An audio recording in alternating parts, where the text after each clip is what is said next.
the point we were mentioning earlier about making sure the people who should have a voice or are properly represented. And that's actually one other thing I kind of wanted to touch on briefly. I know this is a very big topic, maybe a little bit too big for a movie review podcast, but you kind of talked about the sort of unfortunate fact that there isn't a whole lot of terribly accurate or I should say, like proper, I guess, representation for sort of LGBT plus people in movies, especially in Hollywood. I think the independent film market is definitely doing a better job, but you still have kind of a little bit too like, that's not super well portrayed moments. Yeah. So Yeah. I guess what is your sort of opinion on the state of things for queer film, and have there been any movies?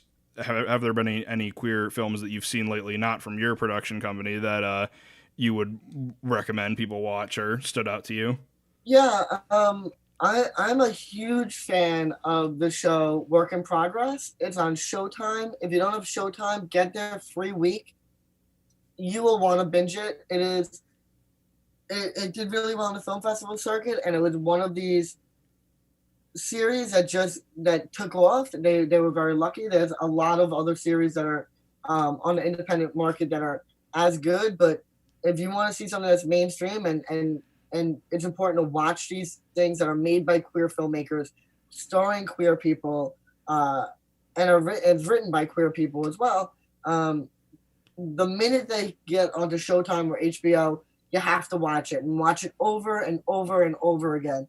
Because what that does is it tells Showtime and HBO and those channels that people want that content and people want to watch it over and over. So even though I want everyone to go out and download different LGBT platforms owned by queer people and watch those independent films, it's also just as important to watch films that are mainstream, that star queer people, not straight people playing queers, not cis people playing trans people, actual queer content like Works in Progress.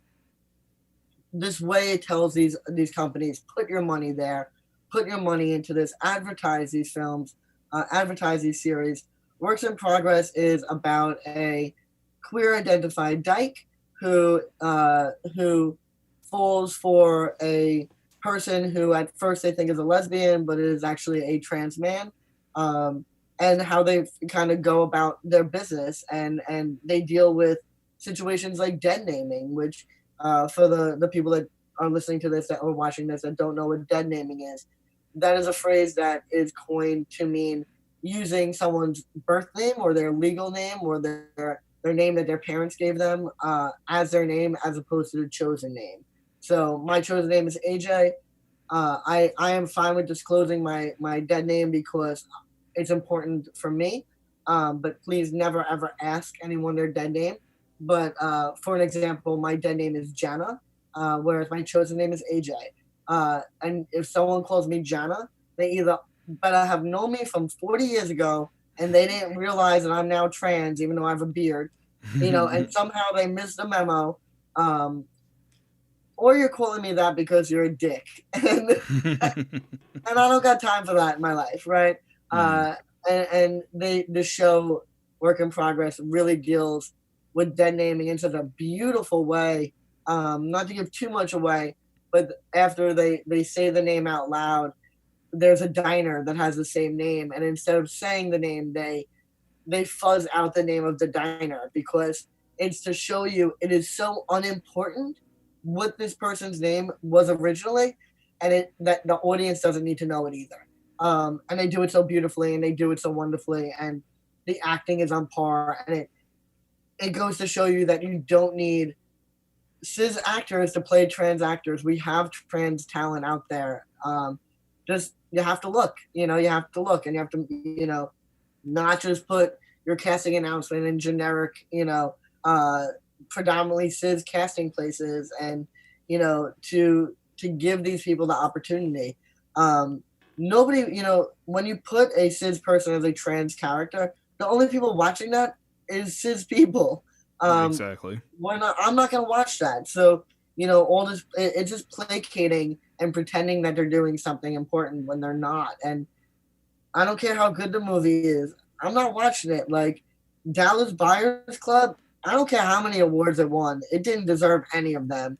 Like literally, Jared Leto just clutched his pearls the entire time and got an award for playing a trans woman, where a trans woman in that character would have gotten an award for playing the character, not for playing trans. Like, we're not a costume, So shows like Works in Progress are vitally important for people to watch them, not only because they're amazing and entertaining. And I watched it. I literally was late for work because I needed to watch the last episode and was like, I don't need that hour worth of money. I'm like, Showtime was free for the month. I don't need that dollar, that $20.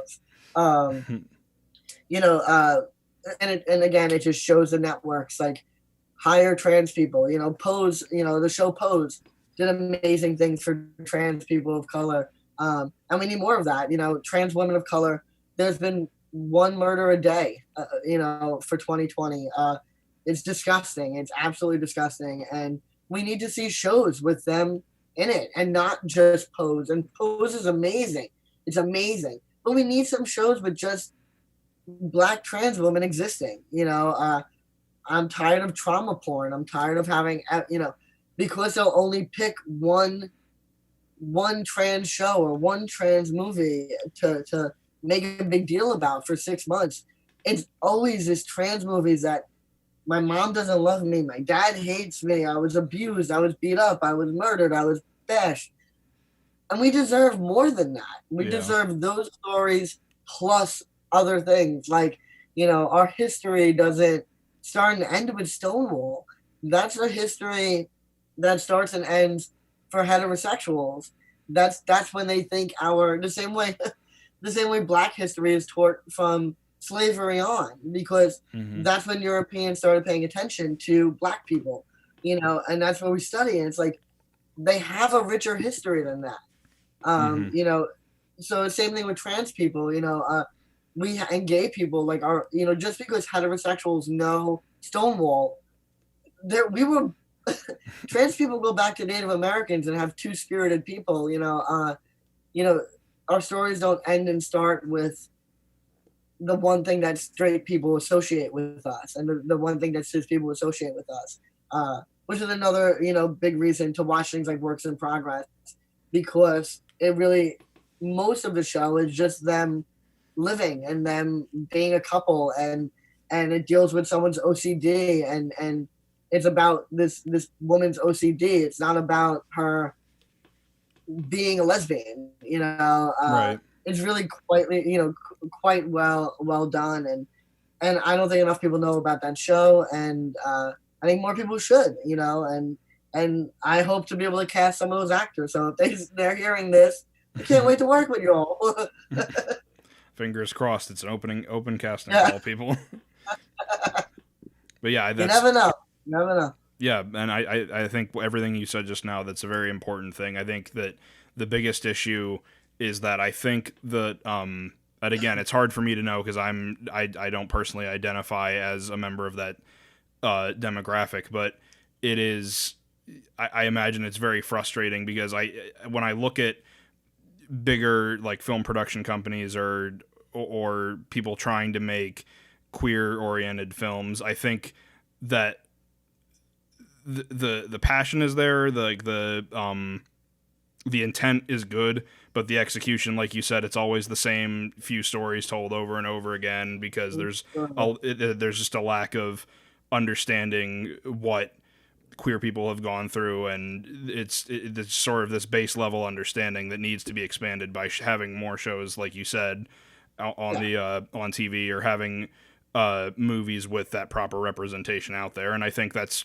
definitely something that you've strived for and have hit the nail on the head every time with everything I've seen of yours. Thank you. Yeah, I try.